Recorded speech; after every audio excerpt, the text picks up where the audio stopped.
This podcast is part of Another Happy Studios, the home of podcasts with passion.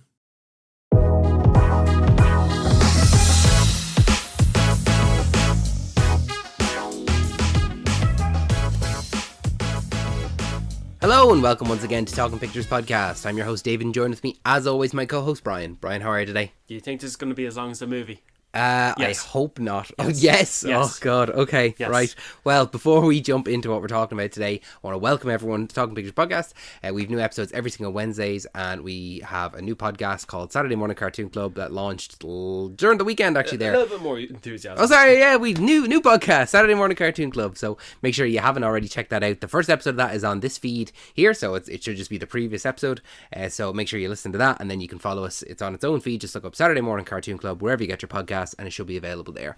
It's also available on YouTube and Another Happy Studios, and make sure that you're following all of our social medias, both Saturday Morning Cartoon Club and Talking Pictures Podcast. The links to those will be in the description down below. Well, is that okay for you? Well done. Was that David. more enthusiastic? That's okay. If only they knew not to take you for granted. Thanks, man. We're here today to talk about Pirates of the Caribbean. Why are we talking about Pirates of the Caribbean this week? Because we fucking love because we love these movies. No, it's okay. We don't curse on Saturday Morning Cartoon Club. You can curse on this one. It's okay. But you know what? There's no need to curse in this. Mm-hmm. You can say bastard once, but that's it. Mm-hmm. Where are you with this? Where am I with Pirates of the Caribbean? Yeah. Give me your history with them. History? I couldn't tell you my history with the first movie.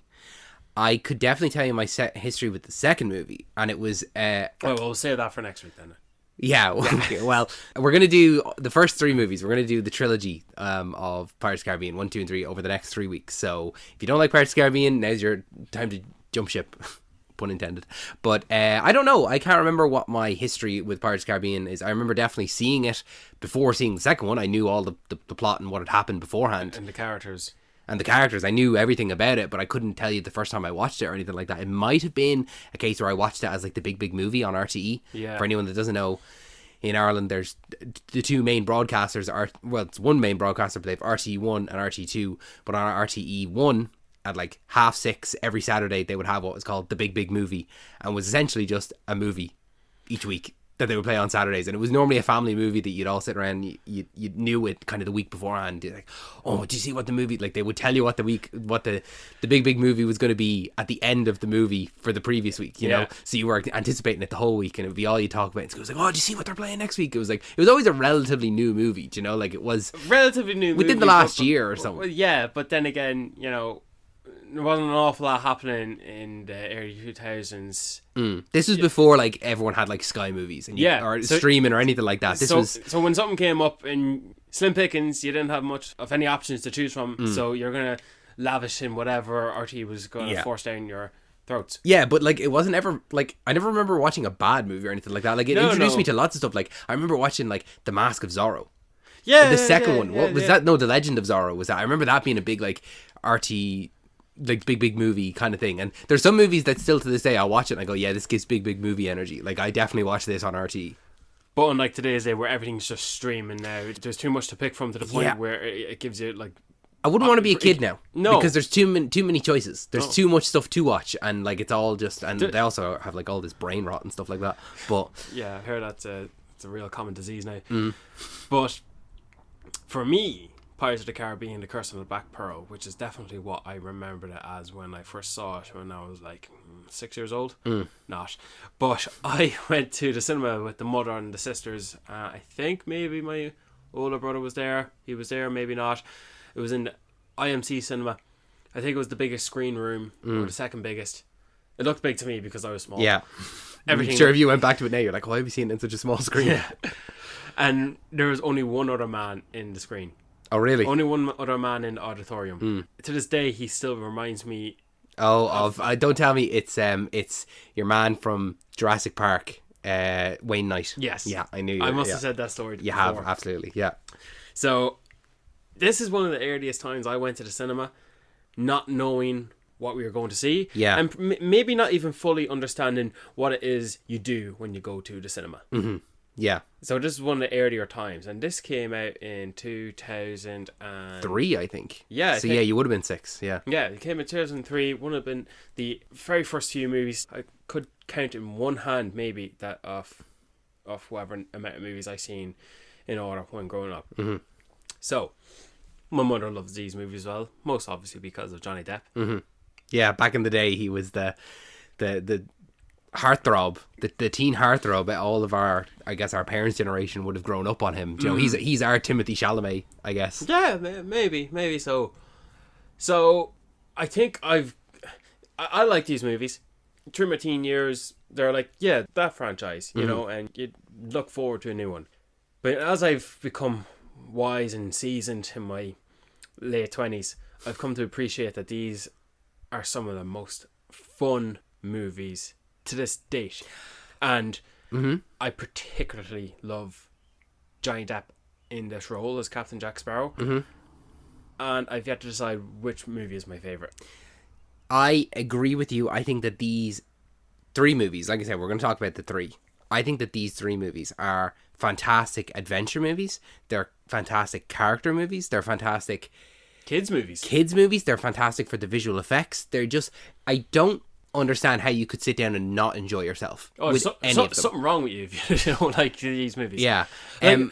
Like say what you want today, but back then, like how can you not? I don't know. Going back and even watching it today, like I was like shocked at how good it was in terms of even just the visual effects. I was like, this is really good, and just like stuff like the choreography, the fact it's shot on location. It feels like, oh, we're out at sea at this. And when you see like a sailor swing on a rope and he misses the board, the Yeah. ship that's leaving, and you see him fall into the water, he drops into the ocean river. yeah, you know he's getting extra pay for that day. Like he went in the water. That's a stunt man swinging off a rope and jumping into the sea.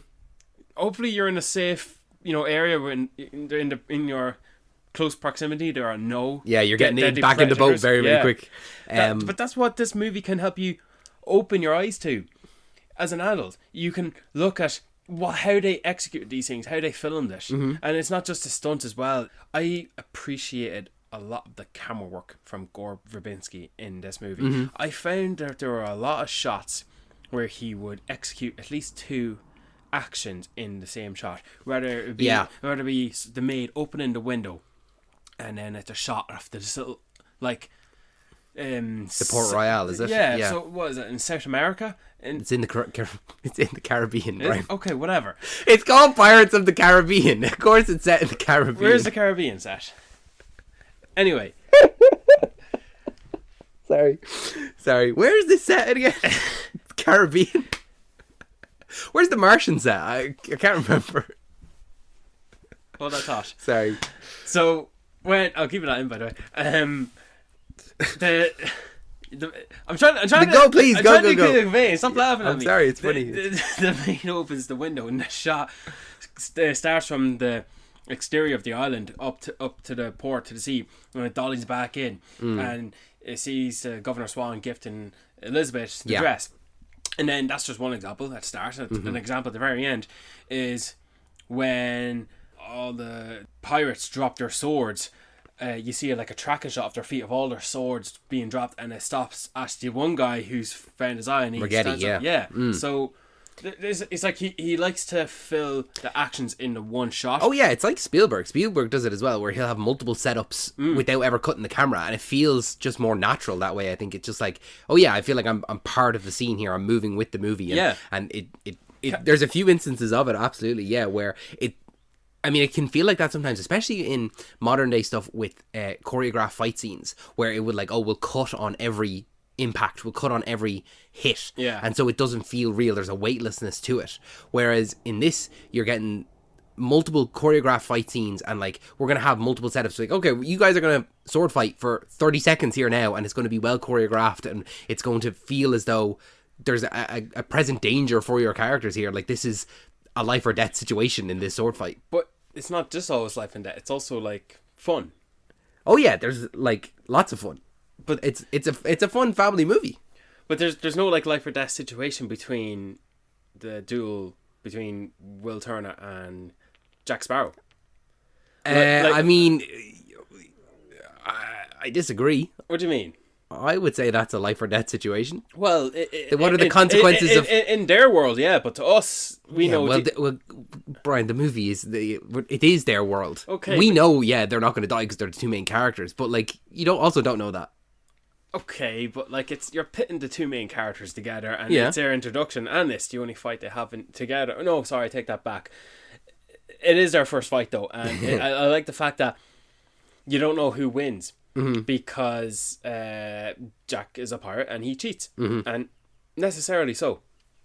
But I don't want to I don't mind hopscotching around, but I think it's quite important to really vent and get out there, like some of the moments of what makes these characters so interesting. And what I'd like to start off is with one element as what this franchise does. I'm saying this now so I don't forget. Seeing Game of Thrones, see the way Game of Thrones is like, it's created its own like essence of a sword and horse fantasy. Yeah. Right? So when you're with that IP, when you're with that content, that show, that story for a few years, I feel like Game of Thrones masters some of the things they do that one person would expect to see in a fantasy. Yeah. One being beheading executions. Okay. Game of Thrones has a few significant beheading executions, and I think I can think of 3 off the top of my head. So yeah. So like there's quite a few, and I think it's not as if we haven't seen it before. We have seen beheading executions in loads of stuff. But I'm not going to think of any, and you're not either. But we know they're something we exist, and we know that we've seen them before. It's not as if Game of Thrones was the first time we've seen a beheading execution. But I think Game of Thrones made an art out of it. And made a bit of a significant thing when it happened. Yeah. Okay. All right? So that's just one thing, one aspect of Game of Thrones that I think it mastered so well. When it comes to the Pirates of the Caribbean movies, what do we get? What do we get in these movies that the majority of other movies don't give us?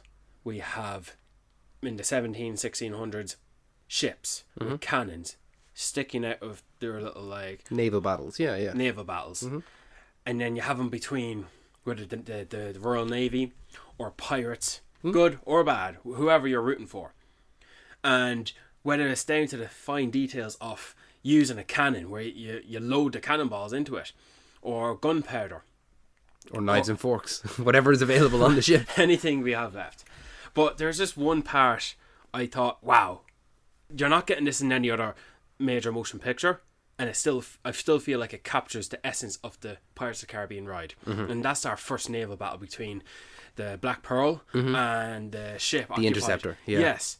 So when they drop anchor and the Interceptor swings around to face off against the Black Pearl, and then you see one shot of the Black Pearl crew, and they're all like growling at each other from behind the cannons across the way to the Interceptor, and you see the crew from the Interceptor growling at them behind their cannons, and you see the crew back just to each other like seething hatred because we're gonna kill you. Yeah, and we're gonna avoid kill. you. They're gonna try to kill us, so we have to try to kill them. And Yeah. there's like a hatred. You know, it's not personal or anything like that. It's like, I'm gonna kill you because you're on that boat, and you're gonna try to kill me because I'm on this boat. I just feel like that particular action, you're not gonna get that feeling. I'm not gonna get that feeling from any other movie. What's another movie set in this type of time period that you're gonna get that? No, yeah, I can't Just- think of anything off the top of my head. You're not. No. And then what else does this movie offer? Not just pirates, ghost pirates, Yeah, for a movie that is based on a theme park ride. where no characters exist in said theme park. Yeah, it's just, oh, this is the Pirates of the Caribbean. And now, admittedly, I've never been to Disneyland. I've never been on the Pirates of the Caribbean. But if it's a ride that doesn't have any main characters, and we're going to build a story around this theme park ride, I think it's second to none. Like, I would imagine if I went on Pirates of the Caribbean now, I'm going to be seeing pirate skeletons. If they're not already there, I'm going to be seeing Jack Sparrow. I'm going to be seeing multiple of these characters throughout. It's like, okay, The theme park ride now is based on the movies that have been created. there you go. Yeah, so we're going to base this movie on this theme park ride, and now, okay, we're going to switch it now so that we're going to base the theme park ride on the movies. Yeah. And I think rightfully so, because there's so many aspects to it. There's the pirates fighting each other with their swords. Then you have naval battles. Then you have the ghost pirates. Then you have just regular people fighting each other. Like, there's so many aspects to it that like you can have the fun, the swashbuckling, the swinging around, and then you have the scary aspect of it, of having ghost pirates and skeletons running around the place. Like Ghost Pirates are two separate categories that come together quite well. Like I'm sure we've seen it before. Like maybe I'm sure Scooby-Doo did it at one point. Probably, yeah. But this captures it so well. What's a ghost pirate? They go through walls and no. They're skeletons. They cannot die. But I like the slow reveal of these pirates are cursed, because to me a young kid, I'm not going to pay attention to what the characters are saying. I'm watching the visuals, I'm watching the actions, I'm watching the fighting. That's it. I remember the imagery when I watch it as an adult for the first time, but all the dialogue is new to me, where I follow the story. And so I don't understand the reasons why Jack Sparrow is behind a cage and these two pirates come here and they don't set him free, or stuff like that. I'm not paying attention to words that they're saying as a kid anyway. But do I remember when that pirate shoved his hand through the bars and grabbed Jack by the throat? Yeah, and it's a skeleton hand, yeah, because the moonlight shining on his hand. And you know what, that happens way before we get the full reveal to Elizabeth later on, when you best start believing in ghost stories because you're in one. And it's like that moment for Elizabeth is like the full reveal to the audience, but it's already been revealed earlier. And there's a few instances where it reveals to us that these pirates, there's something wrong with them. But there's so many instances in the movie where stuff is revealed to us earlier on that you forget about, because, well, I can think of two examples. I can think of that one that you've obviously just given there with the skeleton hand coming through the bars, but also later on in the finale when Jack pockets one of the Aztec gold. Yeah. And you see that shot, and like it's very clearly like, oh, he's not putting one back. Oh yeah, but so much is going on. Yeah. Then later on, when Jack is stabbed, and it's like this gasp moment of, oh my god, the main character has been stabbed in the heart. He falls back into the moonlight and he's a skeleton, and you're like, oh my god, he's a skeleton, what's going on? And then they show you the shot again of him taking the Aztec gold, and you go, I already knew this, I already saw that, but because there's so much going on, and it's not like it happens later on, or it's not like it's miles away. It's like maybe 5 minutes between those two shots. It's still in the same scene. Exactly, yeah, it's same setting, same room. So but you do forget about it because we're cutting back and forth between all the other battles that's going on. And you're jumping between Governor Swan to Norrington to the two lads in the boat dresses. To Gibbs, to, like, there's so much to Will as well coming back, Elizabeth. Yeah. There's so much going on that, yes, when Jack is stabbed and he falls back and he's a skeleton, you're like, what is going on? Oh my god. But picture that as a kid. Yeah. Right? All of a sudden, your main character, the good guy, is a skeleton, and you go, hold on, the skeletons are the bad guys. Like, seeing that as a kid without any of the dialogue, you're like, whoa. I think I remember when I saw that as a kid, I knew Jack Sparrow was the hero. Yeah. But when you see him step back into the moonlight and he transform into the skeleton, like, the one thing that these guys are trying to cure themselves of is being a skeleton. It's what saved Jack Sparrow. And I watched this movie, like, I'm not paying attention to the curse. I'm not paying attention that you take a coin from this chest and you don't put it back, it's what curses you. Yeah. I'm not paying attention to that. What I'm paying attention is that my hero, the fun guy where I'm here to watch, after getting a sword through the chest, steps back and he's a skeleton. I'm going like, he's been one the whole time. Yeah. Do you know what I mean? Like, it's like your little kid brain is like the whole time he was a skeleton. That's so cool. Not only are you going to dress up as Captain Jack Sparrow, you're going to dress up with a skeleton face on him. Yeah. And then he has a little coin. He does a little thing with the fingers where he moves the coin. Yeah. No, the way he does that, he can only do that because of the bones that he has. Couldn't do it if it was meaty fingers. Yeah, you could. I've seen people do that. Yeah, but I don't know. It's cooler when he does it with his skeleton fingers. Because you hear the sound effects of the bones. Can I ask you a question? Yeah. Is your skeleton inside you? What do you mean is my skeleton inside? Is your skeleton inside you, or are you inside your skeleton?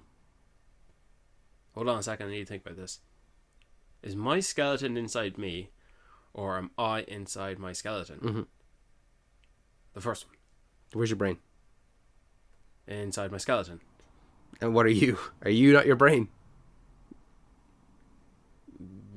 Psychologically, yes. Psychologically, yes. As opposed to what else? It's just a funny thing that people say, oh, my skeleton's inside me, and I was like, oh, well, technically you're actually inside your skeleton. It's just something funny I want to throw in there for you. Mess with your head a little bit. Don't do that again. Don't do that again.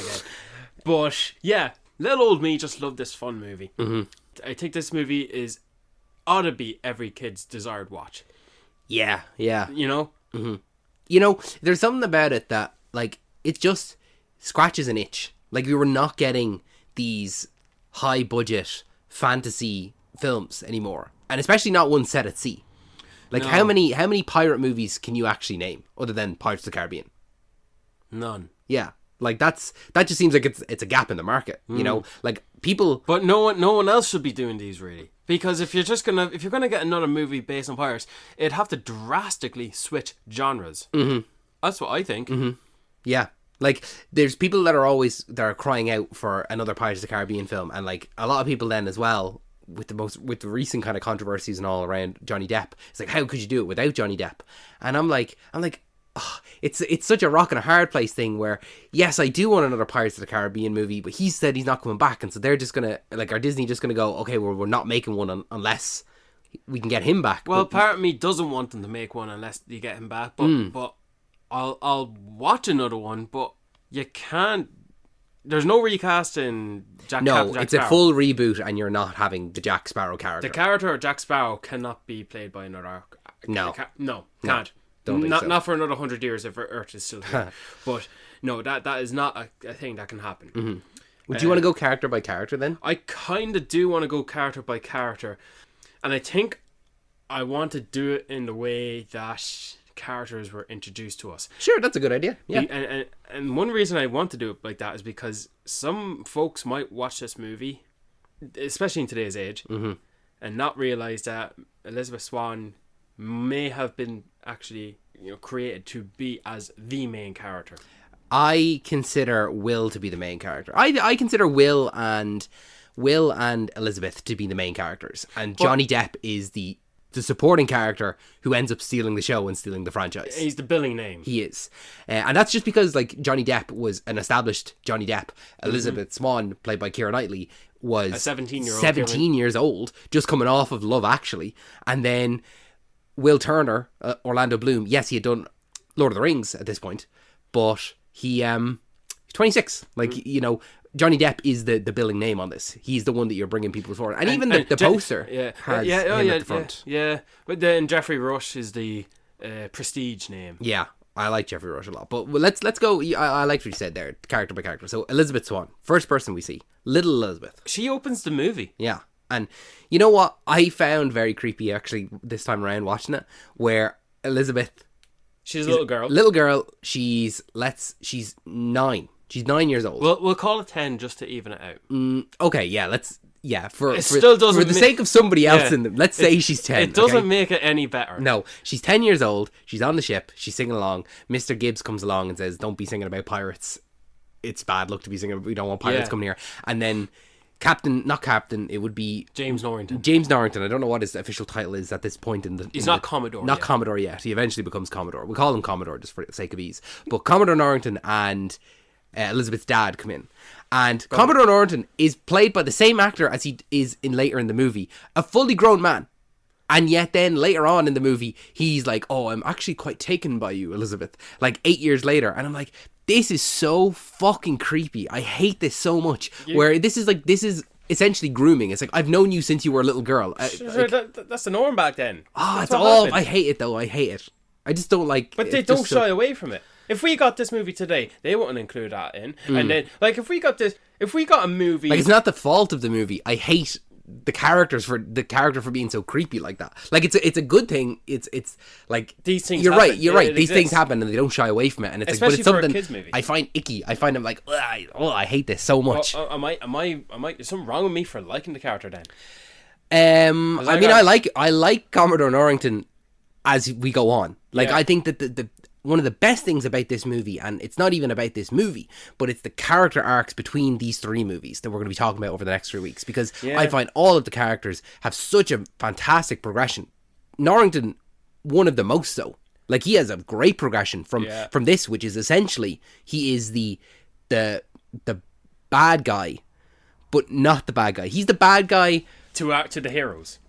I was going to say, right? He's an adversary. He's an adversary. He's not because technically, in the real world, Captain Jack Sparrow is the bad guy. In the real Let me world. finish my thought before I address that. Okay, Norrington is an adversary to Will, but only in the aspect of his affections for Elizabeth. Mm-hmm. realistically, Norrington is just pursuing the pirate who is, yes, you know, if we didn't have Barbossa and the Black Pearl and these skeletons, Commodore Norrington, you're right, is the good guy and Jack is the bad guy because he is the one that is involved in piracy. So, yes, you're right, 100%. But because we're watching the movie and it's from the perspective of Jack, Will, and Elizabeth, Norrington is the adversary for Will in relation to Elizabeth's affections. He's the dick bully. He is, yeah. He's the school. If this was a he's the jock. If this was a high school movie and it was about the nerd and the dork trying to solve the mystery of who took the cheerleader? Yeah, and the culprit was the biker gang from the other school. I was gonna say a demonic monster. Yeah, I suppose. Yeah. And James Norrington is just the teen jock bully who's just oblivious to the harsher realities of the movie in which we're watching. Yeah. Except Norrington does become informed of the harsher realities, but we'll save that for a bit. Yeah. Elizabeth Swann. I think it's so difficult because she has such a great arc throughout all three movies. Obviously, I want to just keep it to Curse of the Black Pearl. Yes. But I like her. I like the way that this movie, it doesn't shy away from the time period in which it's set. So we're introduced to her and she's, like, obviously we get the initial scene on the ship, and then later on, that was her dreaming of the first time, a flashback essentially. But then it's like, oh, she's wearing the corset and she has to go to this thing for her dad, and she has the handmaids that are waiting on her hand and foot, and she's just very much a lady. Oh yeah, a prim and proper, half expected to accept to the Commodore's proposal of marriage, because it's the right thing to do. It's good for their status, for both of their statuses, and it's the right economical thing to do or whatever. Like when the maid was saying that he's a right fine match, isn't he, miss? Isn't he, miss? Yeah, any woman would be so lucky to have him, and yet the maid says, no, that Will Turner. That Will Turner's a nice match, isn't he? And then she says that is too bold. Yeah. You know, she's saying the right things that a lady should do, and yet, but I don't want me being hypocrite, I do fancy that Will Turner lad. But she is like somewhat of the avatar to the world of Pirates of the Caribbean, because Pirates of the Caribbean is about, you said it, pirates. Yeah. And she skips class of how to be a lady in this century and to serve men. She ditches class and goes to learn all she can about the law of the sea, the code of piracy. She knows it all already. She knows the fact that she shouts parlay to the two lads, and they don't even know what it means. Like, she knows more about the pirates than they do, like the people that are actually living the life. It's like that thing of like, oh, I've studied this in books, versus, oh, I live it every day, do you know? And it works out in her favor, all right. But what I like about her most, and this is a through line throughout the whole three movies, is that she's introduced as a damsel in distress and slowly moved out of that role. She's not constantly, we're constantly looking out for Elizabeth, even though Will is that. And it's because he hasn't really seen her in a role that's not the damsel in distress. Yeah. She isn't a damsel in distress. Once the pirates capture her, she's very much like proactive and doing things, and like when she said, I demand to see your captain immediately, and she receives the backhand of that fucking monster of a man. You know what, actually, I actually kind of rescind what I said there. She doesn't play the damsel in distress after she falls into the water. After that, she is proactive and she's making decisions. She is still in distress, but she is actively making moves and trying to get out of the situation. It's not like she's waiting for Will or Jack to come save her. Yeah. She doesn't know they're coming to save her. No, not at all. So she has to be on her toes. She wakes up with Will all of a sudden being there. It's like, what? Yeah. What are you doing here? Yeah. But I like that she requested to be taken to Barbossa so she can negotiate the pirates to leave. What bargaining chip does she have? Well, she knows they might want the medallion. She doesn't even know they might want the medallion. She has an inkling of an idea. It might be this, and if it's not this, I have nothing to offer. Really, yeah, I'm a hostage. Yeah, I'm the governor's daughter. That's like, but she's clever as well. She doesn't introduce herself as Elizabeth Swann, the governor's daughter. Elizabeth Turner. She could have done Elizabeth Norrington, but because she introduced herself as Turner, she didn't realize. Oh, that's what we're looking for. Actually, perfect. Yeah, great. We struck gold here. Yeah, you know, we found the medallion and the person that we need. How fortuitous! That's fantastic. Yeah, I like the scene where she's still trying to display herself as a ladylike by eating small chunks of meat when Barbossa feeds her. When they're on the ship, yeah. And then... You must be starving. Yeah. And she tears into the leg, yeah. Yeah, it's to the point of Barbossa not even realise, shit, I didn't realise you were that hungry. And like he starts offering her a bunch of stuff, like the wine, and then he offers the apple next. And she's like animalistic in it. It's like you'd swear they've been at sea for a week and they've not fed her. I don't want to get ahead of myself, but did you ever notice that there's a lot of food made on the Black Pearl by a crew who cannot eat the food? Well, it's all there for her. Yeah. But yeah, you're right. Barbossa does constantly have just like a bowl of apples. Yeah. I think he just likes being around them because he's like, one day I'll get that. I'll take a bite of this. But that's where we get our whole exposition dump with what the curse is and how long they've been affected by it, all this kind of stuff, yeah. And like Jack knows what the curse is. Like he's not going to be phased by seeing it all. Like he kind of already has. Will, I can't remember Will's first recognition of the curse in full display. But he is informed of it because he throws an axe at a guy and a minute later he sees the guy up and running again. So that's a like, what? Yeah. But you know, Elizabeth observing the moonlight, what the moonlight does to the crew. It's for the audience, really. That whole sequence feels like it's the theme park ride.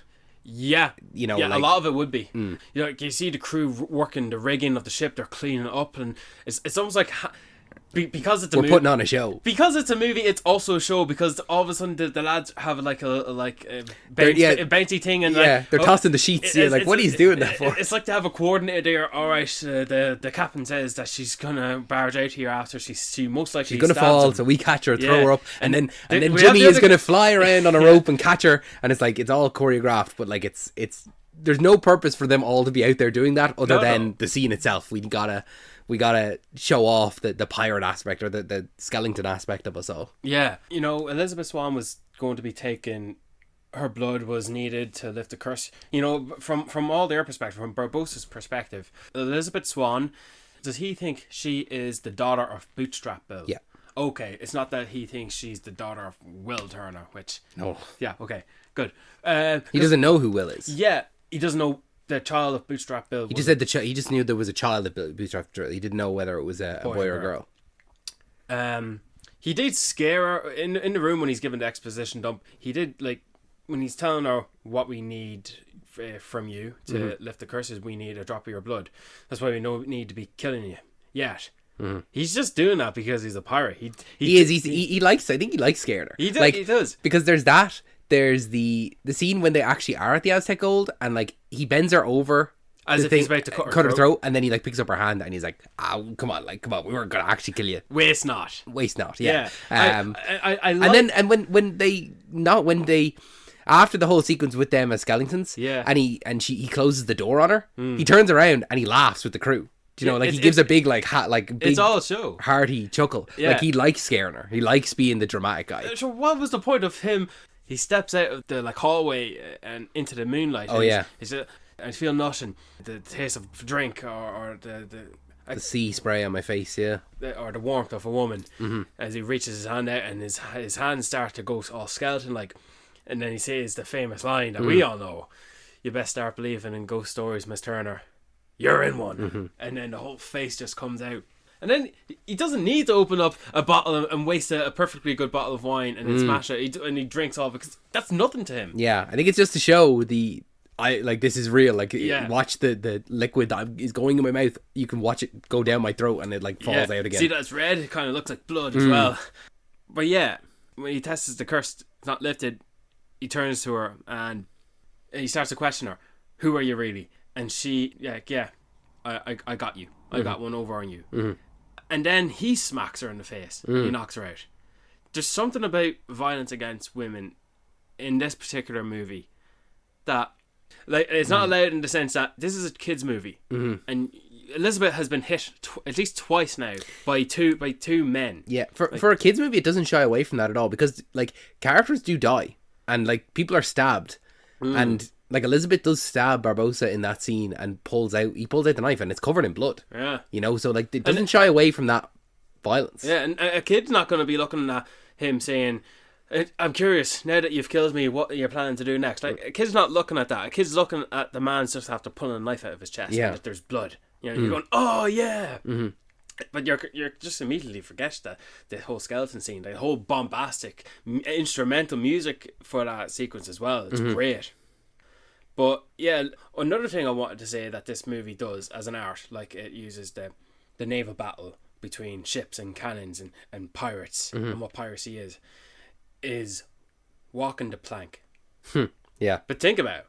What other content do you see where characters walk the plank? Characters you root for, characters you like, your protagonist. But it is absolutely, when you think of pirates, it is one of the main things, like, is walking the plank. But to see it in motion, in the motion picture, where of course you have to have it. It'd be wrong not to have a pirate movie and someone not. I remember, I think maybe did I see it in a trailer, and in the trailer we see, I didn't know at the time it was Elizabeth Swann, but a woman in the white dress, and she's walking the plank, and then she falls into the river. It's like, oh my god, what? She died. You know? Oh yeah, the dropping, walking off the plank is instant death. Yeah. When you're going through the water, like it's a long drop, you know. But Barbossa maroons Elizabeth Swann and Jack Sparrow, and the fact that she's the one that gets them out of the situation. She's the one taking an active role to get them rescued, and she's you know, she's feeding to his like antics. You know, she's pretending to be drunk. Yeah, she's manipulating him. She's using what she can do. She's a woman in this world, and she's looked down upon for her opinions. It's like even later on when they do get rescued, and she's trying to tell them, like, oh no, they're skeletons, they're cursed. You can't kill them. And your man's like, oh yeah, no, don't worry about that. We already know. A mermaid jumped up on deck and told us. And it's like she's still getting taken the piss out of, like, because she's a woman. Yeah. And she has to take the active role, and she escapes from the boat, and she finds the crew, Jack's crew, and they take over the Black Pearl. And like, there's that moment where they go and she's like, okay, it's not done yet, we still have to save Will. And she you know, goes over to the lifeboat, and she's like, all right, 3, 2, 1, heave. And like, they're all just standing there, and it's like, no, we have to follow the code. Like, and then she's the one that has to get in the boat and go back to the cave, and she then takes the active role again, and she's the one fighting the pirates with Will. Yeah, you know, she's a good few moments in this movie, and it only does get better for her. Yeah, but like, she does what she can to save Will, even if it means she does have to say yes to Norrington's request to marry. For marriage. Yeah, she does what she needs to do. You know who I would compare Elizabeth to? Who? I would say over the course of these 3 movies, Elizabeth Swann is Sarah Connor from Terminator. From where she starts to where she ends, she feels like Sarah Connor. You're just gonna leave me in suspense there? Just not to the same level as Sarah Connor, but like the first movie, like she is just a regular kind of person within this world. Yeah. And by the end of the movie, she has more knowledge and she is an active role. Whereas she's better for it. She's better for it. In the second movie, we see that progression continue. Even then, we'll obviously talk about it in the second one, but making choices that like are negatively impacting some of the main characters. Consequential. And by the third movie, she is like Sarah Connor in the second film, where she is an active pirate. You know, we'll talk about it as we get to the third movie, but she is completely different. If you show Elizabeth Swann, Curse of the Black Pearl, to Elizabeth Swann at World's End, completely different characters. Well, yeah, that, but I never would have thought to compare it to Sarah Connor. I feel like Sarah Connor is the epitome of a character progressing from one movie to the next. We don't see that progression. That's the thing, is that this progression is over 3 movies, whereas the progression of Sarah Connor is definitely from the end of that one to the start of, like, we don't see it. It's all in the intermediate time. Yeah. But I think that they're a good comparison. Not bad. Thanks. Appreciate it. Good on you, David. Thanks, man. You take the star for that one. What you make of Orlando Bloom here? Orlando Bloom, even though he is in the equivalent of a main character to Elizabeth Swann, I think he's less interesting overall. I think he's the least interesting of the 3 characters. Like, he is very much just an everyman that slowly becomes a pirate. But that doesn't mean that he's not interesting. I just mean he's the least interesting of the 3. I don't know, like, when it comes to trios in whatever you get, you know, Star Wars, Harry Potter, what's another one I'm not thinking of? Lord of the Rings. What's the trio in that? Aragorn, Legolas, and Gimli. That's a different one. I just answered your question, okay, Brian? You can't then go, well, not really. Another one is this one. Yeah. All right? The Pirates of the Caribbean one. And they all have the straight thinker, you know? And that's the measured one. Measured one, yeah. We'll have to remember that. That's what Will Turner is here. And I don't know about you, but I think I like him more as Will Turner than as Legolas. Oh, 100%. I 100% agree. I think Legolas, even though he's a great action character, there's not much to Legolas. Oh, no. I couldn't tell you very much about his personality other than he is an elf that shoots bows and arrows. And don't get me wrong, I love Legolas, but he is definitely way more interesting as Will Turner. He's way more to do. He's way more of a personality. Yeah. He's a man grappling with the fact that he's trying to be a good man and he's slowly being taken in by these pirates, and he is actually enjoying this, and maybe I could be a pirate. But also then, like, the whole, his moral sense and his, like, the good and evil, like him refusing to believe that his dad was a pirate. Yeah. And then that moment where Jack spins the sail around and, like, you know, tells him, like, you know, you can either accept these things or you cannot. You can accept that I could drop you in the water right now, but I'm not gonna. And then he, like, swings him back around, he's on the deck, and he goes, and you can accept that your dad was a pirate and a good man. You know, they're not mutually exclusive. And then he has the sword pointed at him, and he flips it around and shows the handle. And there's this moment where Will looks at the handle and he's like, when do pirates do something like this? when did they give me the weapon? And he doesn't have a weapon, and, like, he is placing trust in me. And I think it's that moment where he goes, oh, okay, Jack can be a pirate and a good man. Like, he's just because he's a pirate doesn't mean he's not a good person. And it's that him, like, coming to that fact that yes, he can be a pirate and do these bad things, but still be a good man, like apparently his father was, because he never knew his father. It's all what Jack has told him. You know, as a kid, you're not paying attention to what the lads are saying. You're just watching the fact that why did he? What's going on here? Why did he hit him with the sail? And as if I knew that was called a sail. Yeah. Why did he hit him with the big stick and he's hanging overboard? I thought these guys were friends. Yeah. What's happening here? But he is somewhat of the MacGuffin in a way, because he is what everyone is looking for. Yeah, it's his blood they needed, and I don't blame him for knocking out Jack, because Jack was going to use him as the leverage. Yeah, the thing is that, and we see this I think even more in the second film, is that there's so many characters and they all have just their own best interests at heart. Like, there's so many instances where characters will just betray other characters and will just like, oh no, I'm doing this for this reason, I'm doing this for me, and I'm like, these characters think I'm doing this, but actually I'm doing this. And there's so much like backstabbing and second guessing that you're not 100% sure where anyone actually falls in it. And then there's that moment where they're in the cave just before they try and use Elizabeth's blood, and Jack is like, have I given you any reason not to trust me? Just stay here and don't do anything stupid. And then he knocks him out. Will knocks Jack out. Yeah. And then he goes about, you know, trying to save Elizabeth himself. He wants to be the hero of the moment. And it's it's not the moment. He wants to be the hero of the moment, yeah, but he fears that Elizabeth is going to be killed. So and you know what? If it weren't for Barbossa knocking her out and she falls to the ground with the same medallion that she had around her neck. Yeah. The movie ends in that scene. Yeah, I don't think it had to be that specific medallion, but it was the one that she took from Will when he was a child, and he comes to rescue her. Well, he had to take out that one, because there was no point taking out another one, because they still needed the blood on that medallion. You need to give back the medallion as well as put your blood on it. Oh. So there'd be no point in taking out another one. That's why they took out the exact one. Oh well, conveniently enough. Like that doesn't happen without Barbossa losing his shit.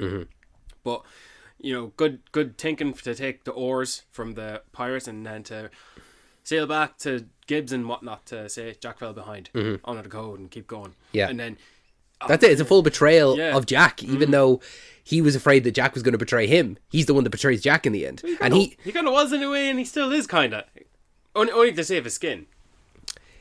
Yeah, but he only does that because of the position that Will has put him in. He wasn't going. He was using him as leverage, but he didn't know that outright. He just had a feeling. Well, you kind of did hear him talk about it in Torgo. Yeah, but he didn't know what he was going to do. I suppose he didn't know who he really was. Yeah, it was a great naval battle between everyone. Like, sick not to throw out all your ammunition because you thought you could outrun them by going into shallow waters, and you can't make it. So now you have to fight with what? And yeah, nice spoons and forks and all that, especially the fork going into your man's eye, and his friend pulls it out, and it's like, oh, I want to see his eye, with no eye in it. But Will Turner trying to find a medallion, and then Jack the monkey, cheeky little bastard. Yeah, you know, like one of my favorite characters throughout the whole series. Anytime you see the monkey, it's like you can kind of understand what he's saying. Like, Will turns around and sees the monkey Jack with the medallion, and it's like the monkey saying, "Looking for this? Oh, come get me!" Yeah. And then I love the reveal as well, where Barbossa's like, "Thank you, Jack," and he's like, "No problem," and he's like, "We named the monkey Jack," and it's like, okay, very funny. Did you see the monkey like smiled in that moment? Yeah, he's a great monkey. He's a great performer. Great. Yeah, like, you just imagine Jeffrey Rush performing with the animal on the shoulder. Like it's a great. You're not getting that in today's. No, it'd be a CGI movie monkey. We wouldn't bother getting an animal trainer and an actual monkey on set. And who would have thought of that? A monkey, like not not a parrot, because Cotton has the parrot. Yeah, you know, but he's a real minor character. Like, he doesn't even talk. No, he can't. But he can't. Yeah, he doesn't have a tongue. Yeah, but the ship blows up, but he still survives, and he bargains with Barbossa. And this is the second bargaining negotiation between a character and Barbossa, and it's like every time I watch the movie, is it the third one? Yeah. Jack negotiates with him. He's like, so you want me to stand on an island while you should sail off on my ship with just a name? And he goes, no. I want you to be standing on an island with no name, and I'll be on my ship, and I'll call the name back to you. So there was that negotiation. There was the one with Elizabeth earlier, and this is his third negotiation now. But this is the one where he agrees. Yeah. We've struck an accord. Yeah. This is where, I will actually get what I want now. But you have to be conscious of the word you're using when you're negotiating with Barbossa. He will take it very literally. He's like, no, you did not say that. It's like Big Brother logic. It's when Elizabeth says we struck a bargain. Firstly, you being returned to your home wasn't part of the bargain. Yeah. And secondly, I can't remember at this point, but the third one is the code is you have to be a pirate to use avail of the code. Yeah. And thirdly, the code is used more like guidelines. And so what Will did here is he says she goes free, and the crew are not to be harmed. Yeah. I don't blame him because you're not really going to be taking the. You know what it's like. What? It's like your 3 wishes with a genie. You have to be very specific with your wording. Yeah. Because Barbossa will take you very literally. It's like, no, well, you said she goes free. You didn't say when or where. Yeah. She's going free. Yeah, he says it was you who failed to say when or where. Yeah, and the crew, they won't be harmed. I won't touch them. But they're going in the brig, and they're not going to be set free because you didn't say to set them free. Yeah. But the walk the plank, like, it was a good one, and I'll say when we talk about Barbossa, because I want to talk about him as a character as well. But the scene where Buffoon 1 and Clown 2, Beavis and Butthead of Barbossa's crew, Ragtail and Raggedy, that's them. They're given the like emotional speech for Will Turner to hear as a character about his dad. Yeah, what happened to Bootstrap? Yeah, they sold it very well. That would have been said from the likes of Barbossa as opposed to those two lads. I like Raggedy and Ragtail. I love them. I think that they're great carryover throughout the series. Those two guys, I've never seen in any other role ever. You have. Have I? You've seen? Don't tell me. I don't want to know. Okay, no, that's all right. I won't tell you. I can't know because that's who they are. For the longest time, Mark Hamill was Luke Skywalker. Yeah. And you can't know him as anything else, and that's it. Yeah. Okay. Yeah. So, nope. You know what's something that I think that... I'm sorry, just on with Bootstrap Bill. I was going to talk about Bootstrap Bill as well. Were you? Yeah. Great. I was. What were you going to say? I was going to say, one thing that this series does so well What's is that it establishes so many things within this first movie, and they are picked up on in later movies. They're more than picked up on. They are expanded upon. Yeah. From the compass to the Black Pearl to Bootstrap Bill, even to Raggedi's eye, like, gets expanded upon later. And I think that we'll talk about them as we go on, but like this character, this person that we never heard of, Bootstrap Bill. What a cool name. Someone we've never seen or anything like that, and we only ever hear of. The fact that we get to meet him in the next one, and the context of how we get to meet him. Like, you're right, Raggedy and Ragtail, they tell us the story of Bootstrap Bill, that we strapped 2 cannonballs to his bootstraps and threw him in the water, knowing that he couldn't die, because we all had this curse, and he was going to be at the bottom of the ocean, unable to die, unable to live, unable to move. And then it was only later on did we realize, we needed him to break the curse. Yeah. But sure, they dropped him out at sea. It's not like, we know where we dropped him. We dropped him in the middle of the sea. Could have been anywhere. We're never going to find him. The only possible hope that we have is, like, that's probably what they have been doing the last 8 years, is they probably went to England. They probably found Will's mom and killed her. I don't know they killed her. He said that she died. So. Oh, well then, yeah, okay, so yeah.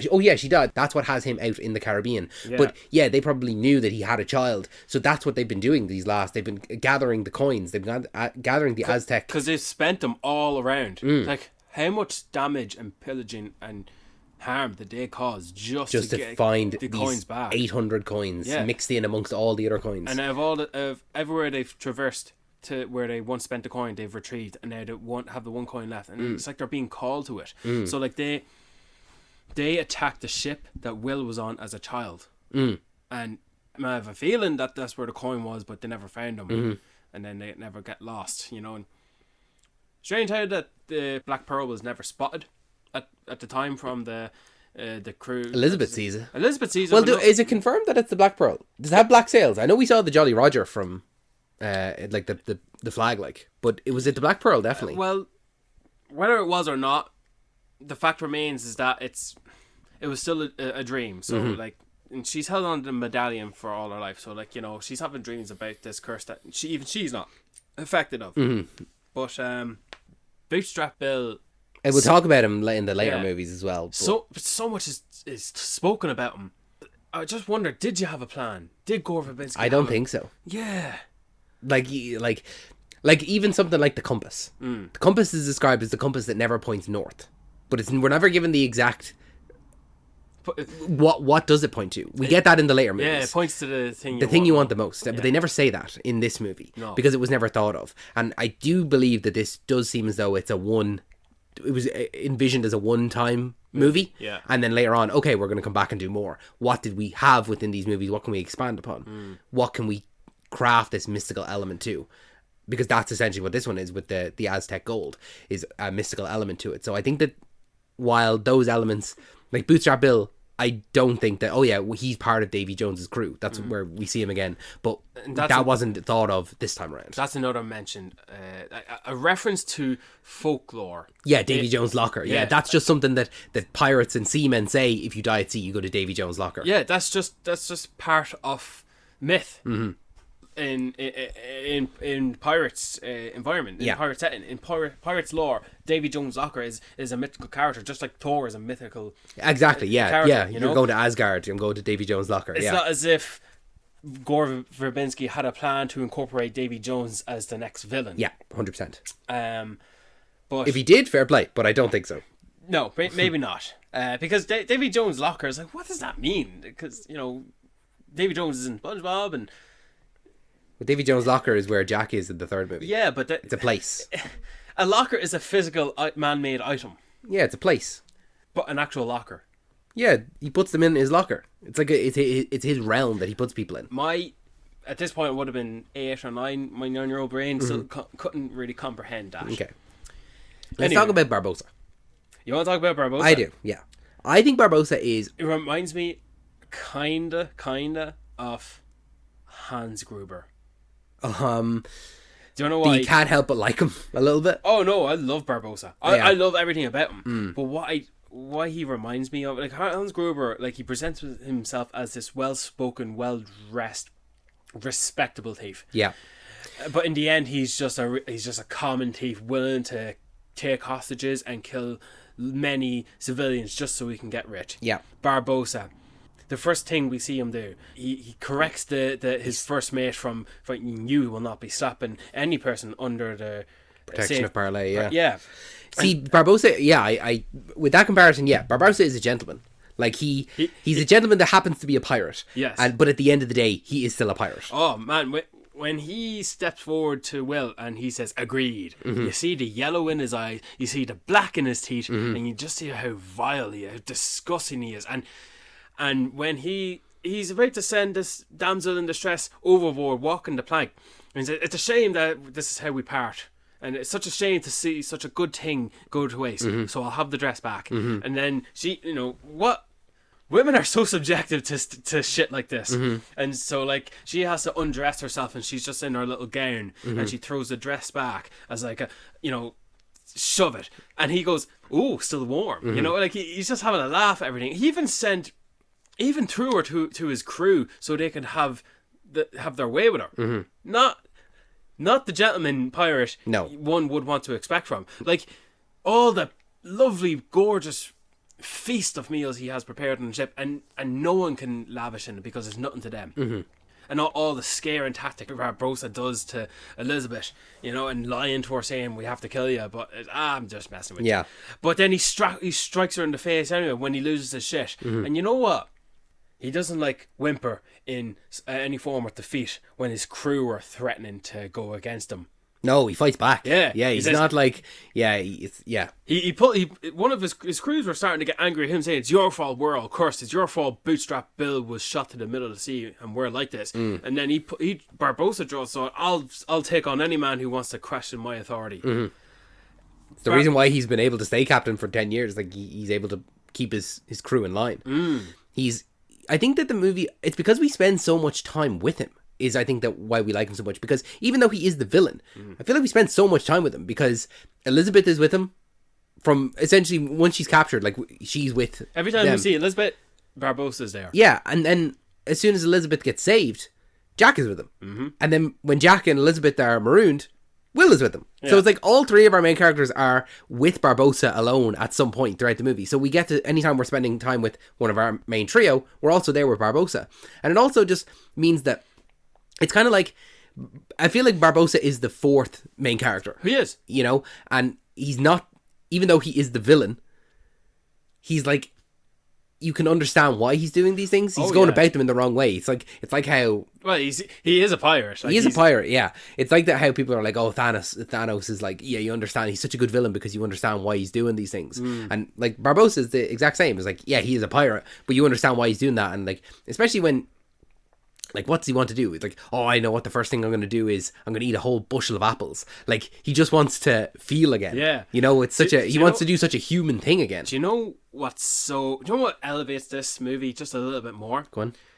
In the hands of another writer or director, right? And this is back 2003, right? Early 2000s. In the hands of a different creative coming up with this story of the Ghost Pirate. What's their goal? Their goal is to not seek immortality so they can pillage and steal and pirate. Their goal is to revert their curse and not... They don't want to be this way, yeah. Not to remain more immortal and to become human again so they can live their lives. Typically, the bad guys are trying to do all they can to seek immortality. To stay this way, yeah. But it's the other way around. And when certain, like, ultimatums or, like, well, when they thought they listed the curse first, and he said, how do we tell? Barbossa pulls his pistol out and he shoots, what's his name? Righetti. I'm sure Righetti's very much delighted that he was, that the curse was still there. Because he's going to cold-blooded murder somebody? Yeah. Like one of his crew, one of his friends? But he would be dead if the curse was lifted. Yeah. So... I do want this curse lifted because I want to feel again. I want to live life like I once did. But, you know, I don't want to die. It's almost like he's almost forgotten that his crew are also going through the exact same thing that he is. That he's just willing to shoot one of them. To test it. Yeah, to test it out and see, oh, is the curse lifted? As opposed to just someone cut yourself to see if you can feel pain. Yeah. Take a bite of the apple. Yeah. You got an apple in your pocket the whole time. He does have an apple in his pocket the whole time. Like, he has one close by on the ready. He's just ready in case the curse gets lifted. But I feel like he's one that, like, he's always biting into apples just to test and see. Yeah. Is it still here? Is the curse still here? But, you know, when he had Jack captured and Jack took a bite of his apple and Barbossa took the apple and he just looks at it, it's like, it's contaminated. Yeah. It's been violated. It's like, get this off my ship. Yeah. It's like in the scene slightly earlier as well, where Jack's like, if you hadn't have mutinied me, if you hadn't done the mutiny and left me on that barren island alone, I'd have my share in that curse too. I'd be in the exact same position as you. But now we're not. And then that's when he takes the bite of the apple and is like, this is all you want to do. All you want to do in the world is take a bite of this apple. And here I am, and I can do it because of what you did. You made it so that I can do this. Yeah. And it's the only thing that you want in this world. So seething. I know. Do you know what's, it's kind of hard to imagine Barbossa as the first mate to Jack Sparrow. Well, he was only 3 days. Like the crew of the Black Pearl, to me, feel as though they are a hired crew from Jack. Like he didn't know these people. He didn't they didn't all work together before. Yeah. This feels as though he hired this crew. Barbossa then as his first mate, and then it was 3 days in that they left him for dead. Was it 3 days? They say 3 days in, yeah. that he was the captain of the Black Pearl for 3 days, and then was it not 2 years? I'm pretty sure it was 2 years. I just remember that being a line. It was 3 days into the voyage to find the Aztec gold. But I'm almost certain that he was. Oh, I think he does expand upon it maybe in the second movie. He does say that he was the captain for 2 years. I think you might be right in that. But they were only on the trip for the Aztec gold for a couple of days. I know he was marooned on the island for 3 days, but that's what that was. I think he says a little bit earlier in the film that when Gibbs is telling Will how Barbossa became captain, that he shares the details. Barbossa comes to Jack and says, if it's an equal share of the crew, there should be an equal share of the information as well. Right. An equal share of the gold for the crew. There should be an equal share of the information. Yeah. That's when Jack gives him the coordinates. That's this is where we're going, and that's when he betrays him. What a dick. I know. A proper dick move. But you know what's funny as well? I would perceive Barbossa's crew as his crew. Yeah. And because of that, they are kind of brought up at a certain level. Whereas if Jack was still their captain, they would remain so below the ranking level that they had no presence. Like Jack would question a guy. He would question Parvati and Ragtail. Like, are you even part of my crew? And even though they have been, but it's like Jack is so on his own level. A few levels down is Barbossa, and then a good few more levels is his most reliable crew. And then way down at the very bottom, below the base of the ship, is the rest of the crew. And it's like Jack being removed, everyone's sort of brought up a little bit more. You know, they're kind of Barbossa. Yeah, you're taking out one of the levels. Yeah, but it's not just taking out one of the levels. It's like Barbossa will remember his crew members' names. Do you know? Barbossa will remember the names of all his crew members. Yeah, I would believe that. As opposed to Jack he would only know Barbossa, and then that's it. I think we get it a little bit in the second movie as well, with when two characters arrive on the ship, and Jack's kind of like, "Have you guys always been here?" And they're like, "Yes." And he goes, "All right then," you know. Yeah. But yeah, like I think that Jack's crew.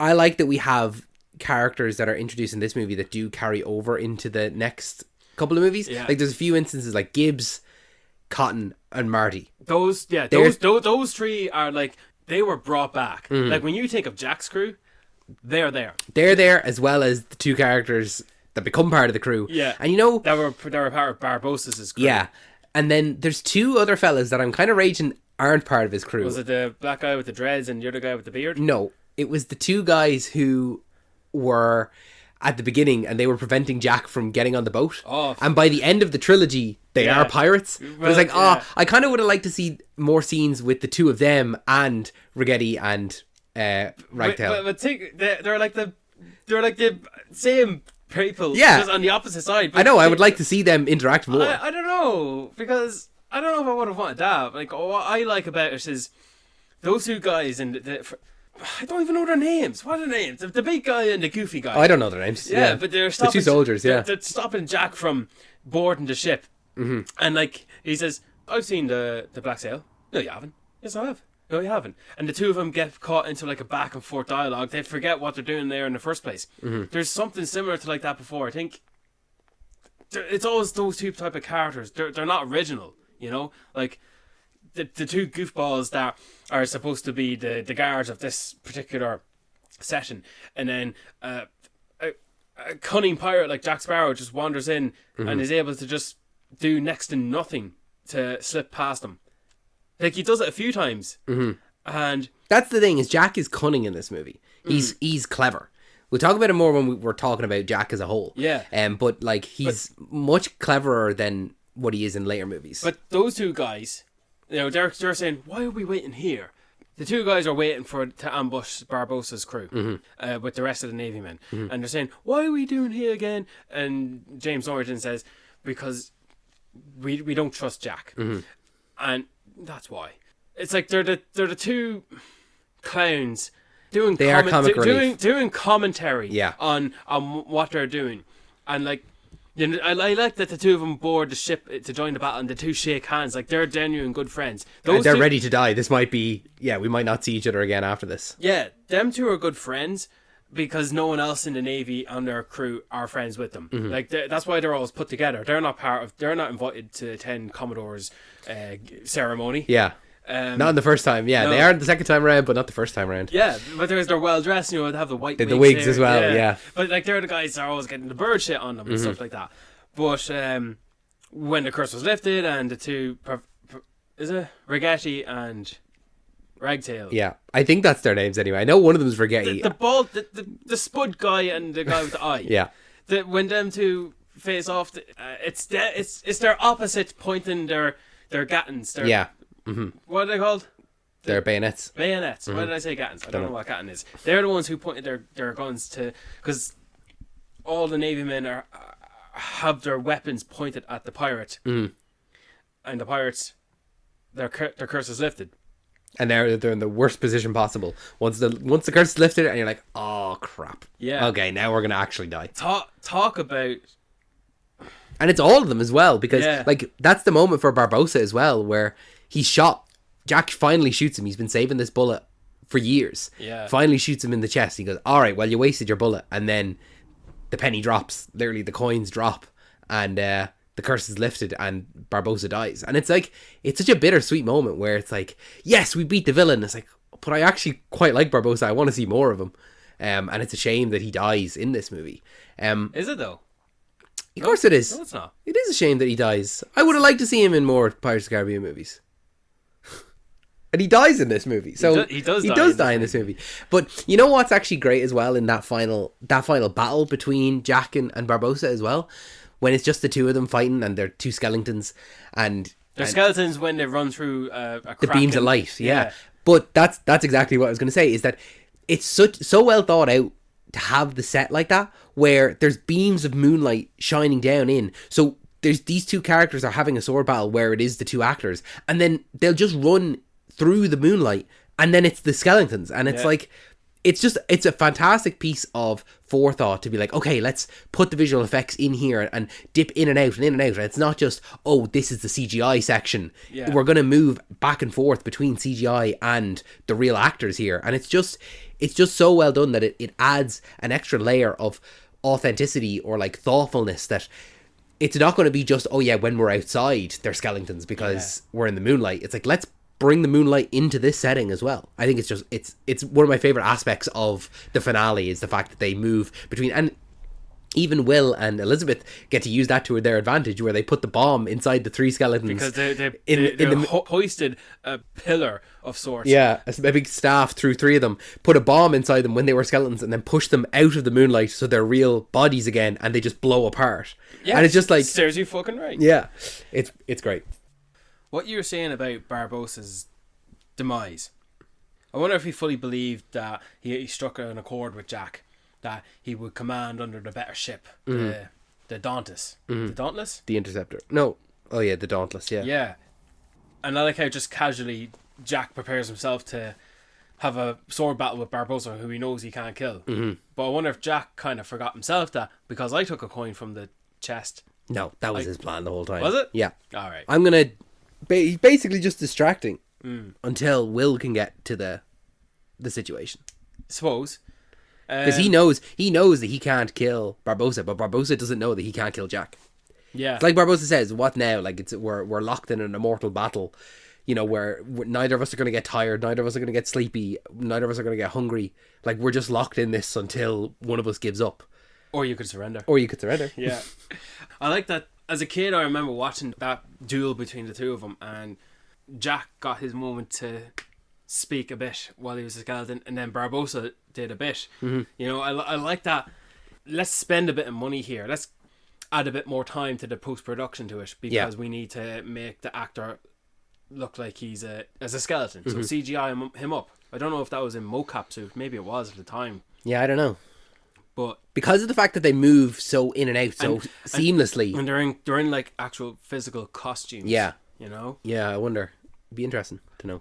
But I like the planning in how to defeat Barbossa, because Jack has his own plan, and he's having Commodore Norrington outside to ambush the crew. You know, because make use of the crew you have. You know, make use of the bodies you have. You have the naval men out there, have them fight. And I like that march that Barbossa's crew does. He tells them to Take a a walk, and the instrumental score. I really love this. You see the sea level. And you see these ghost pirates, like it's the you have so many perfect trailer shots for this part, you know. And then as the crew are coming from the darkness and into the forefront, they walk underneath the ship, and the moonlight's not on them, and they're all like human looking. And then you see just how they're walking from left to right, and then they walk out into the sunlight again, and their skeletons are revealed. I just, like I said, so many perfect trailer moments. Yeah, it is 100%. And the music as well is another thing. The music throughout is fantastic. Hans Zimmer, like... Well, apparently he didn't do this first one. Did he not? Apparently it was credited to someone else. Oh. But that doesn't... But I mean, if you listen to the Gladiator soundtrack, it's a lot... It sounds very similar. I heard that Hans Zimmer did work on this unofficially. Unofficially, alright, okay. And he did do some work on it, like creating the primary track. Handed it to the guy who was credited for this. And then Hans Zimmer stepped in henceforth from the second one onward. But yeah, like we have there, you know, in the Star Wars movies we always have like a couple of battles going on at the same time. You know, we couple of themes. Battle, but like no battles like. Oh right, fights. sorry. Oh yeah, as in you're cutting back and forth between. You're cutting back between the naval crew and Barbossa's crew, and by the time the Navy men were nearly killed off on the ship, Norrington's crew arrive on the ship to continue the battle, making it a little bit more difficult for them. But you know, at the end of the night, they're still skeletons. There's only so much they can do to hold them off. Yeah, it's just it's not a matter of we're winning. It's just defending. Yeah, it's fight them off. But like, I like that aspect. We're cutting from that battle to Jack and Barbossa fighting. We're cutting to Will and Elizabeth, who are just taking out these recognizable faces but no named lads. Yeah. All right. And then you have Governor Swan having his own little battle in the room as well. I love Jonathan Pryce in this movie. In all these movies, I think he's really fun. I like the little touching moments where he knows Elizabeth is asking to marry Norrington because she wants to save Will. He's observant of that. He knows that, you know. I like Jonathan Pryce a lot as well. I think he's a great, like, he has some great comedic moments for a character that's not supposed to be comedic. And he's someone that's just so not a part of this world at all. Like, him being even out at sea feels so alien to him, you know. He should be back in his office. He should be back in Port Royal, whatever he's doing, going to aristocratic dinner parties or something like that. But I do like the intentional plans for Norrington to make sure that the governor is safe, you know. Well, yeah, fighting off against the hand and like hitting him with the hammer, like all the skeleton hands smashing their arms through the glass, and like they're trying to grab him, and they grab his like his wig, his extended long hair wig, and like, no, that's mine. Like I love after the curse is lifted and he walks out and they're all going huzzah, huzzah, and he gives a few huzzahs, and then he walks up to your man and he wags his finger at him and then gives him a few like whoo, like fisticuffs, and it's like, you're a pussy, man, you were about to die a minute ago, and now here you are like huzzah, we did it. But I like that about him. Yeah, like, so do I. Yeah, it's very funny. I like that he looks up and he smiles. Oh, we've won the day. Yeah, there's something about, like, as well as that, like the fact that the men win and they all go huzzah. Yeah. Like it's a real, you know, you're expecting Elizabeth to say like you forget yourself, you know, like to people. It's just very like of the time, you know. When do the Navy men, when did a crew like that ever get to reaping the glory of defeating the ghost pirates, the cursed crew of the Black Pearl? Like, this is a major win for them, and like they're not all like assholes. Just because they're wearing the red shirts and they're under the command of Thornton doesn't mean they're all dickheads like him. Like, no, but it's interesting because as we move forward throughout the rest of the movies, they are very much a major antagonist. They're the stormtroopers. Yeah, that's what they're. They're definitely like that. Even the two goofballs on who are part of the Navy, they're on the bad side. It's funny that they're on the bad side. They're on the good side in this movie, and Spud and Eyeball are on the bad side. Yeah, and they switch places. Yeah, that's mind fucking right there. But yeah, Barbossa, the planning that had to be done to defeat him, without it being spoken. Yeah, you know, because a lot of it is just being there, the right moment, the right time. Will has to drop the curse. He has to free them. But he has to do it at a time where he has the medallions, the coins, and he cuts himself. Now he has to get Jack's medallion with Jack's blood. Yeah, because the way he does that as well, he cuts his own hand, and just in the nick of time, Jack, he shoots him, and Will couldn't defeat Barbossa without Jack, and Jack couldn't kill Barbossa without Will. Yeah. And I like the little close call moments where Barbossa was actually about to Shoot Elizabeth. Yeah. He was about to shoot her, and then the whole scene where he realizes now the very one thing he wanted was the curse to be lifted, and Jack shot him, and then he checks, and he, when I was younger, I always thought he said, "I feel old," but nah, "I feel cold" sounds way more tragic, like it's near Shakespeare. The fact that he can feel now. Yeah, you know, and it's his death. Yeah, and he had an apple on the ready as well. Yeah, like, in the pocket. Yeah, yeah. Gone but not forgotten. I really wish we could have seen more of him. Yeah, well, that's what I love about film defeats. They get what they want at the cost of their life. Yeah, the worst thing that the thing that they wanted the whole time is the worst thing that they could have gotten, or they got it at the worst time possible. Yeah, because imagine that. That's what the crew wanted as well. And now look at that. The curse is lifted. Like we can finally live. Yeah. Oh no, we're going to die. What I love in the battle with the Navy men, the Commodore Norrington was fighting there. Like he was fighting the one skeleton with the dreadlocks. Yeah. And then the curse lifted. And I believe Norrington killed him just at the nick of time as the curse was lifted, because he drops dead. And then his friend, like he still had sword in hand, he was as if he was about to continue fighting, but he looks up at the moonlight and he says, "Oh crap, yeah. Okay, now I could possibly lose." And then I just like that he's the first one to drop the sword. And the ship is ours, gentlemen. I like that. There's those little moments as well, you know? You get what you want, but you don't get to reap the reward of what you thought you were going to get from it, you know? It's 50% winning, you know? Yeah, you did technically get what you wanted. Yeah. Just it's not exactly all it's cracked up to be. Like the genie's wish again. Let's talk about our main man. Yeah, well, I want to talk about one more lad before him. Gibbs. How did he end up being one of the crewmen at the start? And by the way, great storyteller. I like that. You know, James Norton, a short drop and a sudden stop is what a pirate deserves. And then you see Gibbs, you know, doing the hanging motion. Yeah. How did he end up working for pirates? Where was his fall from grace? That is an unspoken, unexplored aspect. What happened in those 8 years? How did he come to know Jack? How did he end up sleeping in the filth with pigs? Yeah. And just a love of the drink, I'd say. Maybe. That seems to be what it is for me, is that, yeah, probably just an eventual fall from grace, just fell in with the wrong crowd. But even with him on the ship of the Star, he doesn't seem as though he does seem like he seems content. Wary of the pirates and that whole aspect. He's aware of that aspect of life. I like his storytelling. Yeah, and I like that he's a consistent character throughout all of the movies. Not even just the 3 we're going to talk about, but the 5. He's a character that has to always be there, you know? He does have to... No, I wouldn't say he has to be there, no. I don't know. Like, I'm glad he is, but I don't feel as though he's... I suppose, yeah, I'm glad he is, but he's... Out of all the supporting characters, he's the main one. Oh yeah, he's the main guy on Jack's crew. Yeah. When you think of Jack's crew, you're thinking Gibbs first. But think of all the supporting characters, nearly. He is the main one. Yeah. And yeah, you know what? I like Martin Kepler having an appearance in this. He has the one line of dialogue, but the little guy. Marty, yeah. Martin Kepler, that's his name. I like him. Great scenery. And Zoe Saldana was in this movie. Zoe Saldana, yeah. Do you know what? If we were going to reboot the franchise, or if we're going to do a spin-off, I want her back.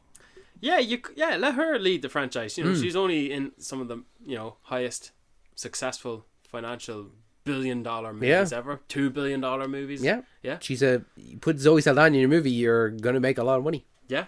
Evidenced by Pirates of the Caribbean, Avatar, Guardians of the Galaxy, Avengers, Star Trek. Like, she is a bankable star. But yeah, the man himself. The man who lost the Oscar to Sean Penn in Mystic River from this performance. Was he nominated for an Oscar for this? For this, yeah. Wow, I didn't know that. That's mad. That's crazy. I think he should have won. I didn't see Mystic River, so I can't compare them. Sean Penn's a good actor. He's a good actor, but like...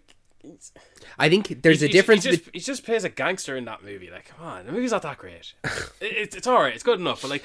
This is Captain Jack Sparrow we're talking about. He created an iconic character here. He created something that has never been created before. I don't know. You can't even describe how he created him. Like, there's only so much you can talk about the movements of how he runs. Yeah. The waving of his arms. The many different faces he can pull to. I would describe him in this movie as eccentric. He's cunning, he's eccentric, he's flamboyant. And over the course of the other movies, unfortunately, he's no longer Jack Sparrow. He is the caricature of Jack Sparrow. He becomes flanderized. He's no longer the character that he is in this movie, and he's just, okay, now do a Jack Sparrow impression in some of the later movies. And it feels as though throughout this movie he is cunning and he knows what's going on and he's fully aware and he's playing other people. Yeah. And there's a few instances where he does things and he ends up getting lucky because of them. He fails upwards.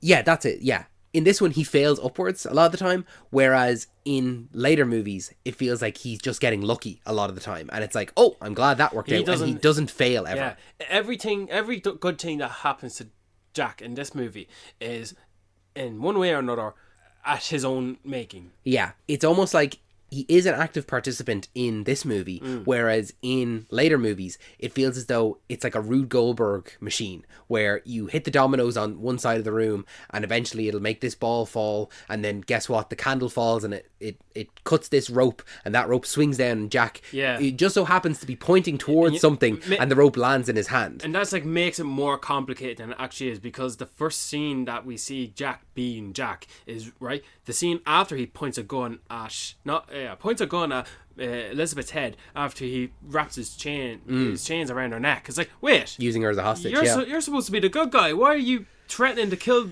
the female of the movie? Yeah, you know, you're not supposed to do that to the women in your adventure movie. Mm-hmm. And then immediately after he says one of his few iconic lines, "Today will always be the day where you remember you almost caught Captain Jack Sparrow," whatever he says. He pushes Elizabeth, and then he just kicks the little dial and grabs a hold of the rope, and the rope swings him around. That's all he does. It's just from his mere observations that look around, what can I use? He doesn't, but it's not as if he's in a scene and he's looking around what he can do, like he's Sherlock Holmes. No, it comes to him as he does it, because he's aware of it. Like when he's on the fly, he's not a man with a plan, but he can make the plan, like very on the fly, very quickly. And we see that consistently throughout. Like when he uses the beam to hit Will, and he's dangling overboard. Yeah. All Jack did was he turned the wheel. The wheel. Like he knows the makings and mechanisms of a ship. Yeah. He's well aware of that. So he's using the surroundings around him and to his advantage. And he knows, he doesn't have his sea legs. He's not going to know if I do this to duck out of the way like I am.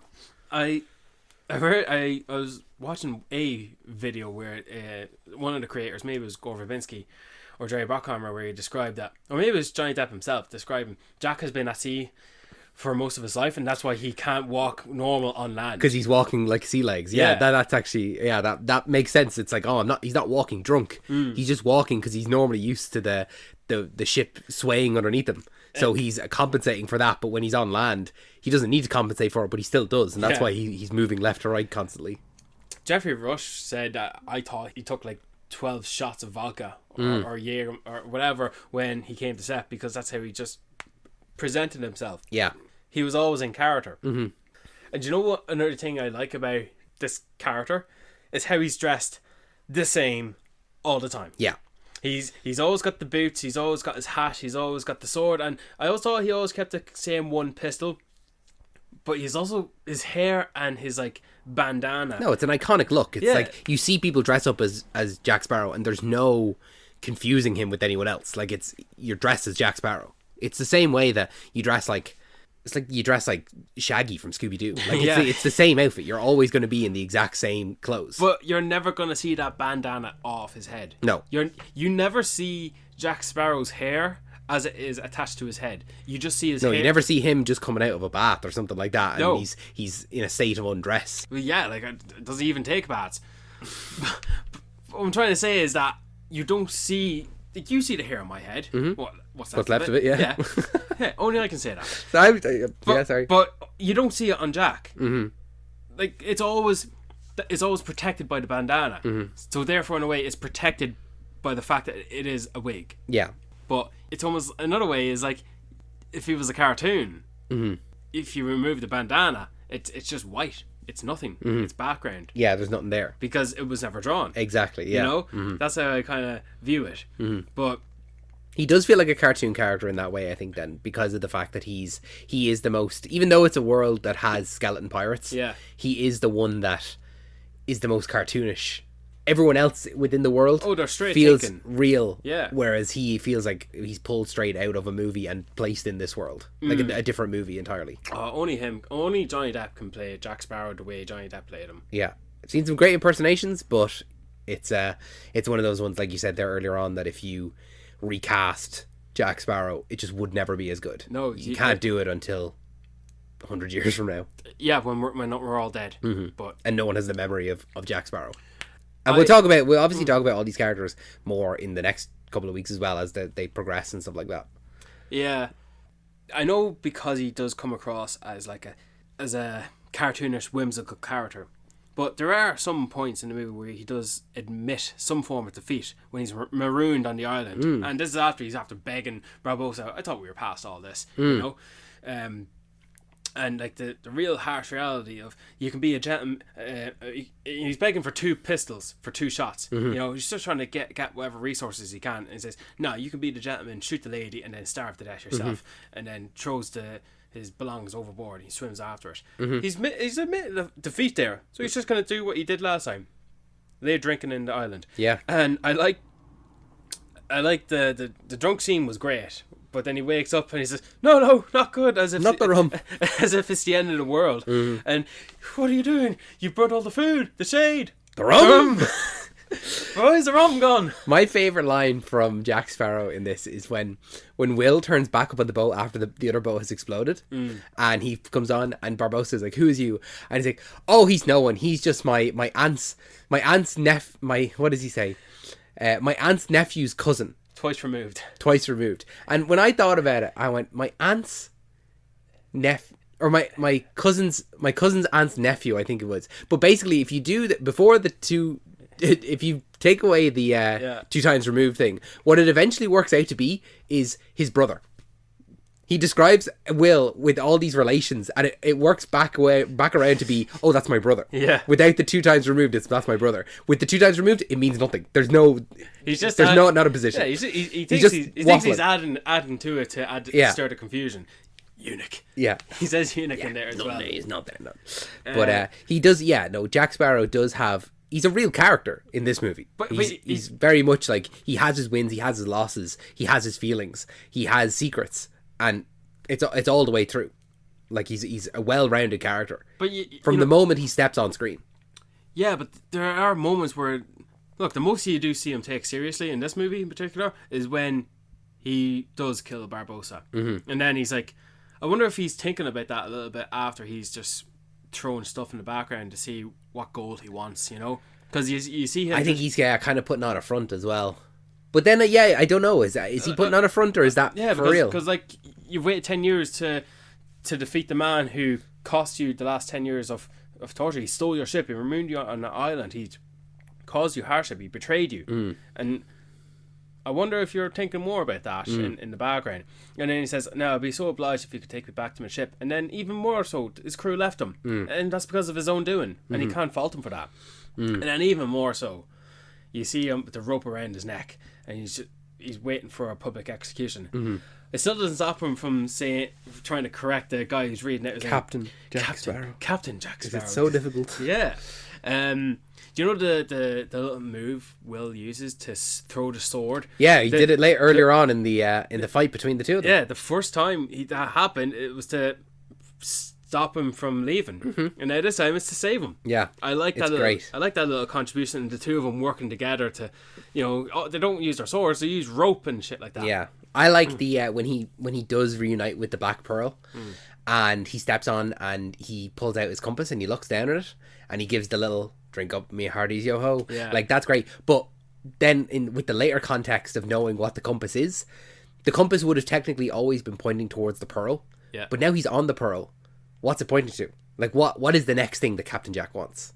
And we don't know what that is, and that's like explored later on in the movies as well. But like, it's just interesting. Like, oh, he got what he wanted, and he pulls it out, and he goes, right, what's the next thing I want? He's looking, because there's no point to look at that compass other than where it's pointing. It's pointing to what I want most, so I'll follow it. But he doesn't know that himself. because he got what he wanted. He gets his reward is the pearl, and he gets it, and he goes, all right, what's next? You know, he's straight on. Jack Sparrow is one of those characters. Captain Jack Sparrow is one of those characters I kind of put in the same camp for me as Indiana Jones. Yeah. I don't ever want to see an end for that character. I always want to think, oh yeah, they're out there having their adventures, but I don't want to see a definitive end.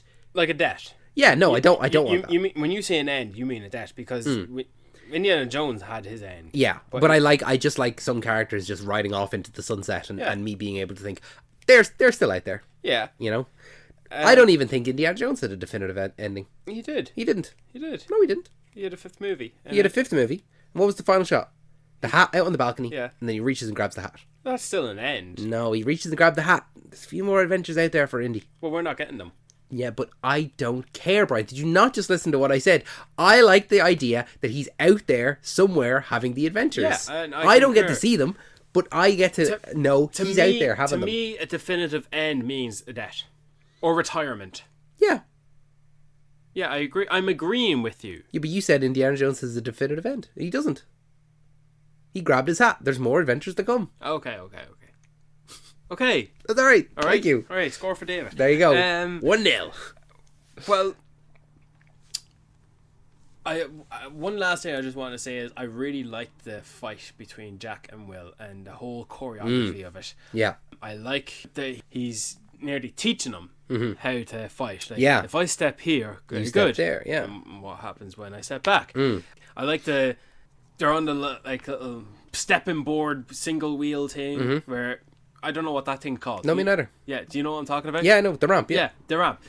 Will's gets hoisted up, and then he drops extra weight for Jack to fall up, and then the two of them are like facing the opposite side of the pillars. They jump to face each other, and they're like, They keep crisscrossing. Yeah. I've seen the movie, Brian. I know. Do you know what? I fucking hate not knowing the words I'm trying to say. God damn it! You know what? Watch the movie. Yeah. Watch the movie. It's set, as Brian learned in this episode, in the Caribbean. Tis. Brian, I'm pretty satisfied with that. Would you like to talk about Pirates of the Caribbean Dead Man's Chest next week? Sure. We jump to the third one? Yeah, we jump third one and then do second one third? Let's do the next one. Okay, brilliant. Yeah. Dead Man's Chest. We'll do that next. Let's start getting into the territory where it gets a little bit more serious. Yes, absolutely. Have you got a recommendation before we let people go? Yeah, this movie. This movie, Pirates of the Caribbean? Yeah. Yeah, that's a good one. Oh, if nothing, then the next one. Yeah. Yeah, Dead Man's Chest. Dead Man's Chest. We'll both recommend Pirates of the Caribbean Dead Man's Chest ahead of next week's episode. Talking about Dead Man's Chest. Yeah, and if you haven't already, watch Pirates of the Caribbean Curse of the Black Pearl. And if it's something that you saw back years ago, watch it again. Like, it's good. It holds up. Sure, shit, it holds up. Yeah, it's good. Everything's caught in live action. Yeah. It's a real monkey. It's a real monkey. Brian, thank you so much for joining me for this episode of Talking Pictures Podcast. Thank you so much for listening to this episode. If you enjoyed this episode, make sure that you are subscribed to us on your favorite podcasting app of choice. If you haven't already, make sure that you leave a 5-star review because it costs you nothing. It gives us everything. And as well as that, if you haven't already, make sure you check out our other podcast, Saturday Morning Cartoon Club. It's available. It's the last episode in this feed, and it lives on its own feed. So we've new episodes of that at the end of every month. So make sure to check that out. We did The Grim Adventures of Billy and Mandy for our first episode. We'll be doing Jimmy Neutron Boy Genius for next month. So if you have any thoughts on that, you can listen to the episode. We gave an email address, so you can send your thoughts in for that. If you have thoughts for Pirates of the Caribbean or anything like that upcoming, send them in to tpp@anotherhappystudios.com. It's down the links below, as well as all of the links for our social medias. This podcast brought to you by Another Happy Studios, so make sure to check out the other podcasts in our network. Brian, any final words before we let these people go? You know what? Sea turtles. Sea turtles, mate. It's a good backstory. It's good. One that can only be executed in cartoons. So that's why we'll never actually get to see it. I wouldn't think so, no. No. Thanks, Brian. Thanks, David.